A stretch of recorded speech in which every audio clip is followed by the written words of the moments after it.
ဘုံဆိုင်လေးထဲမှာအသေးလေးတွေကွဲနေတယ်ဖန်ခွယ်လေးထဲမှာလွမ်းလေးတွေထဲကရဲ့အရှုံးသမားလေးမောတောင်းနေတယ်မူတော့ပိုလို့လမ်းနေ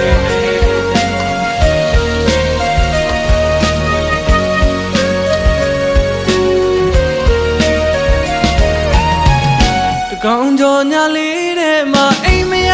သူရှိနေတယ်စာအုပ်ဟောင်းလေးထဲမှာအမတ်တရားတွေထဲကရဲ့နှလုံးသွင်းနဲ့ရေးတဲ့ကြပြရဲ့အလုံးရဲ့ရေစွန်ထင်းနေတယ်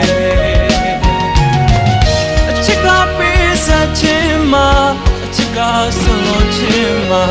အချစ်ကနစ်နာခံခြင်းတရားဒီတက်ပြီးပိုင်းစက်သားထဲမယ်စက်သားရေးပြရတာကိုထဲမယ်စက်သားထဲဒီနေ့တော့အချီပါလာစက်သားထဲပြီးမူမယ်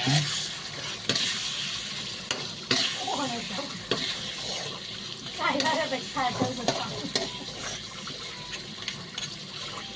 အောင်တော့သူရမူမယ်နည်းနည်းမူလိုက်မယ်မူပြီးသွားရင်မူပြီးသွားပြီးဆိုရင်နာပါပြီဆိုရင်စုံစီရတဲ့ယူနည်းလေးထည့်လိုက်မယ်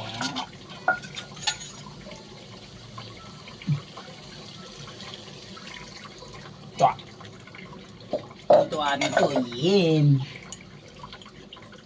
ပြီးသွားပြီဆိုရင်တော့